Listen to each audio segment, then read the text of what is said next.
Hey, how's it going, guys? Maverick and Waffle here. Today's going to be a quick and dirty one. We're going to be addressing the news that we all received from Riot and UVS.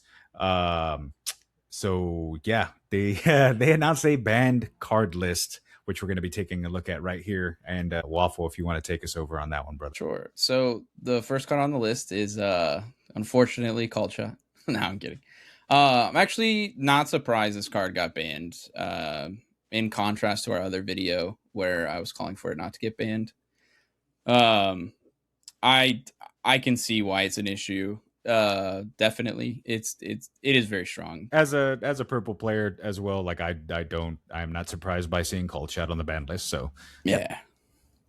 Yeah. The next card they hit me with is tough. Not really. It makes sense. They banned Draven Vanquisher, which is makes sense. That card was super dominant. It was the whole reason that mid-range Draven was. I can't say the whole reason. It was a primary reason why mid-range Draven was pretty good. Yep, same. Not surprised to see this ban either.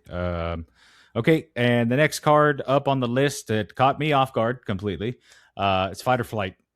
I was thrown off guard. Like, this is such a versatile card, and maybe that's why they went ahead and took the ban hammer to it, is because it can be used differently depending on the situation that it's presenting itself. Because like how the stun cards now, like some of them have to deal with attacking units, and only a very few of them deal with anything on the board. So maybe they just wanted to cut down on versatility.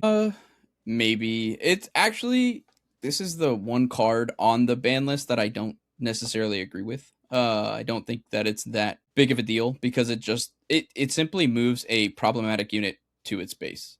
That's it, and going back to base is not that big of a deal. However, I think the fact that it only costs 2 with no recycle kind of makes it a little Overtuned. yeah, for what's going on now with everything that's coming in and stuff like that. Because like with ambush, they spend six energy and a recycle to play like anything to a battlefield that's like huge to get over, and then you're like, we'll fight it back, so that way it's fine.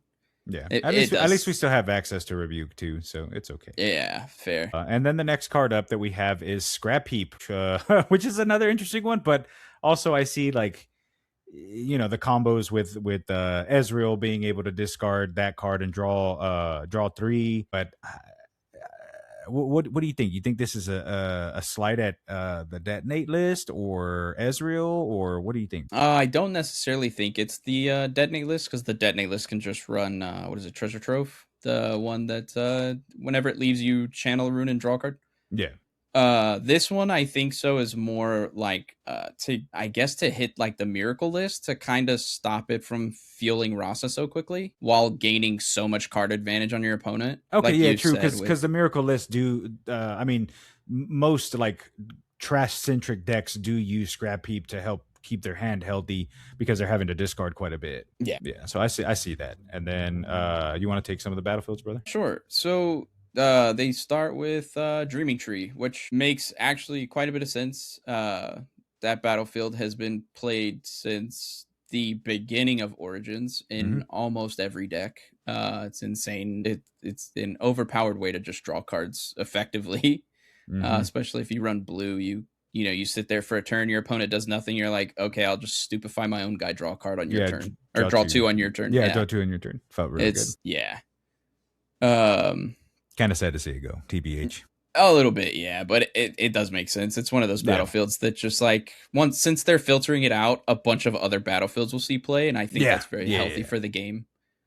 I feel that actually, I actually feel the same way about the last one, which is Obelisk of Power. Since they're cycling it out, a bunch of other battlefields will see play, and I think that's probably the main reason why that one's going. Because I also noticed the last one. Yeah, I'll take this last one. Sure. The last one here is going to be Reaver's Row. This one was a major player in Draven's game 1. Like leading out. Actually, all of these are Draven battlefields, right? All of the actually all of Dreaming them, Tree is not. Tree? Yeah, all of them but Dreaming Tree. Yeah, so that hit on Reaver's Row is definitely going to take a big hit for both like Kaisa, Draven, I would even say Diana. Uh, yeah, that's that's a hefty hit. I didn't really use this battlefield a whole lot, but yeah, I can see it being extremely detrimental to Draven players. Yeah. I think oddly enough, you hit with Dreaming Tree, they hit Aurelia's like blind Oh yeah, I battlefield. forgot about that. Yeah. With Reaver's Row, they hit Draven's blind battlefield, and then with Obelisk, they hit their power battlefields. So like it seems makes sense. The I'm two very most interested. powerful decks. Yeah. I'm very interested to see how the meta shakes up to be within the next couple weeks. Definitely, this definitely is going to make me want to go back to locals again. So I'll tell you that Yeah. much. Yeah, with Draven being banned. Which actually, funny enough, I did make the argument to you that you can't ban Purple Ezreal because Ezreal becomes unplayable Yeah. with Blue One. And they banned Red Draven, which was brought to our attention that the only reason they were able to ban Red Draven was because there is already a Red Draven that exists from Origins. Yes. So it makes sense. Makes sense. Maybe Ezreal might have Banhammer coming for him soon once he gets another purple legend. Yeah.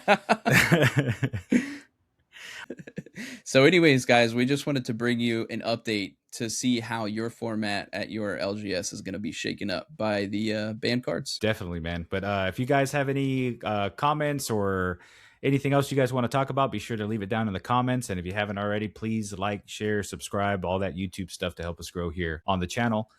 We greatly appreciate your guys' time. And yeah, we'll see you on the next one. See ya.